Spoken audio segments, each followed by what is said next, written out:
It's a Minimalist Monday edition of Optimal Living Daily, episode 899. You are not your khakis. And Shopping or Finding Meaning, both by Joshua Fields Millburn of Minimalists.com. And I'm Justin Malik, your personal narrator, reading to you every day, including holidays like Memorial Day, just like an audiobook, but free of charge, mostly from blogs, but sometimes from books, and always with permission from the websites. That's very important, otherwise it would be copyright infringement. So a happy Memorial Day to you. I hope you're having a relaxing one, if you're in the United States, that is. Before we get to the two posts today, hiring, ZipRecruiter has revolutionized how you do it. Their technology identifies people with the right experience and invites them to apply to your job. They find great candidates for you. Try it for free today at ziprecruiter.com/old. ZipRecruiter, the smartest way to hire. For now, let's get right to today's two posts as we optimize your life. You are not your khakis, by Joshua Fields Millburn of Minimalists.com. I came home one day and it was all gone. If my 28-year-old self would have walked into the home of my 30-year-old self, he would have thought he'd been robbed. Where did all my stuff go? He'd have thought. I worked so hard to buy all that stuff, and now it's all gone. My 28-year-old self would have panicked when he noticed that over 90% of his stuff was no longer there. It was gone, vanished, poof. He had given so much meaning to all that stuff, the car, the clothes, the gadgets, the trappings of a consumer culture that he was a part of, but that stuff didn't have any real meaning. He was part of the disease, not the cure. There were so many lessons he learned in those 2 years. Remember when Fight Club's Tyler Durden told us we are not our fucking khakis? Many of my learned lessons were similar to that quote. I am not my stuff. I am not my jeans. I am not my television. I am not my car. I am not my bank account. I am not my vocation. I am so much more. I am who I am on the inside. I do amazing things, yet I am imperfect. I accomplish incredible feats, yet I make mistakes. I am a caring person, yet I forget about important things sometimes. I am proud of who I am, yet I make bad decisions at times. I am a human being, a mixed bag. I am just like you, and I'm still learning. Stuff is just stuff. Possessions can be replaced. You cannot. We cannot purchase a meaningful life. We can only live it, one day at a time. But of course, I wasn't robbed. It didn't happen overnight. I didn't wake up one day and get rid of the vast majority of my stuff. It took time. It started with a pair of khakis that I didn't wear, grew into an entire basement of clothes that no longer fit, and expanded from there, one item at a time. Once I got rid of one thing, I started questioning other things in my life, asking myself better questions to get to the root of why I had all this stuff that I didn't need or even want most of the time. Why did I buy this? What could I have used that money for instead? Do I really need this? What would happen if I didn't have this anymore?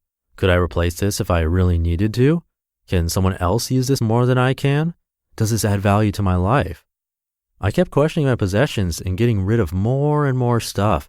A carload of clothes here, a piece of furniture there, one thing at a time, donating the majority of it. And then I came home one day last week, walked in and realized that I didn't own much stuff anymore. I realized I could have less stuff and still be happy, still live a meaningful life. I will continue to question my stuff. Do I need this couch even though I rarely sit on it? Do I need these jeans when I have 2 other pairs? Do I need this watch when my phone has a clock on it? Do I need this or that? No, I don't think physical possessions are inherently evil or wrong. I just think we give too much meaning to our stuff, the stuff that doesn't matter. Every dollar we spend is a dollar we have to work for, which takes our time away from us, our precious time. Our time is our freedom. Thus, our stuff has the potential to rob us of our freedom. So maybe I was robbed by my stuff, robbed of my freedom. No more though. I am in control now. I am aware that I am not my stuff. I have another post from Joshua, but really quick. Thank you again to ZipRecruiter for keeping this show running. I've personally struggled trying to find help online. There are a bunch of different tasks I need help with to keep these 5 podcasts running, and finding the right person is super difficult. But ZipRecruiter learns what you're looking for, identifies people with the right experience, and invites them to apply to your job.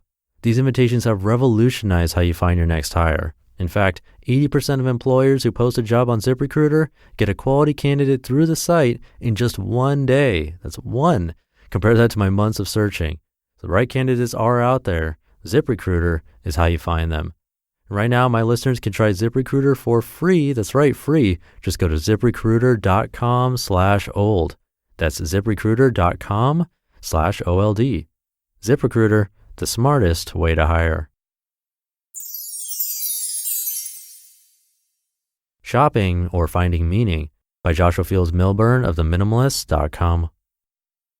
Quote, "Forsake your brothers, give up on your lovers, to get the things you think you need." J. Nash from Sweet Talking Liar. Unlike some men, I used to enjoy shopping. The act itself felt therapeutic. It took my mind off the vapid, empty life I was leading. I bought things to pacify the sadness and discontent within. Clothes, gadgets, and accessories were my holy trinity. Shackled by the chains of consumerism, I ended up with things I didn't need, things I didn't even want much of the time. So I stored those excess things in my basement or in my extra closets or in large storage containers stacked in various rooms throughout my oversized house. I didn't use the stuff, but I held on to it just in case. But I ended up with much more than just the stuff I bought. I ended up with debt from the stuff I financed or purchased with credit cards. And I ended up with anxiety from that debt and anxiety from the space the stuff occupied. Unbeknownst to me, I developed a sense of attachment to my stuff over time. I didn't question this feeling, I simply accepted it, which made letting go very difficult. All this misguided angst led me to more shopping in an attempt to fill the void I'd created. It was a vicious cycle. Eventually, when I stumbled across minimalism, my eyes were forced open and I saw a scary new world. I began to realize this never-ending cycle of consumerism would lead to perpetual discontent. Unless I broke the cycle, and only I could do it, no one else could do it for me. I realized that while I needed some stuff, there was no meaning in my endless consumption loop. I needed to close the loop. Not only did I need to stop buying most of the stuff I was buying, but I had to start paring down and getting rid of the stuff I didn't need. I knew simply getting rid of my stuff wasn't the complete answer. I knew I could get rid of all my stuff and sit in an empty room and be just as miserable as I was before. Rather, I needed to discover what was important in my life. I needed to replace the stuff in my life with meaningful pursuits. So as I got rid of the excess stuff, I replaced it by focusing on the important aspects of my life. I radically improved my health. I focused on the relationships I had forsaken for so long. I pursued my passion for writing fiction. I found ways to improve daily and grow as an individual. And I began to contribute beyond myself. These are the things that allowed me to do something that shopping could never let me do. They allowed me to live a meaningful life. Today, less than 2 years later, a shopping mall feels like an unwelcoming place of chaos, destruction, and anxiety. Today, I'd rather have a meaningful experience than negotiate the halls of a crowded shopping mall looking for that crack cocaine high of yesteryear. You just listened to the posts titled, "You Are Not Your Khakis" and "Shopping or Finding Meaning," both by Joshua Fields Millburn of the Minimalists.com. And that makes 899 episodes crazy.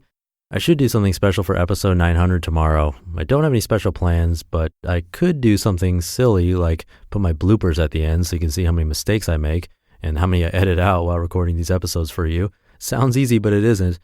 But that's all I've got for today. Let's keep this ending super minimal for Minimalist Monday. Have a great start to your week, and I'll see you tomorrow where your optimal life awaits.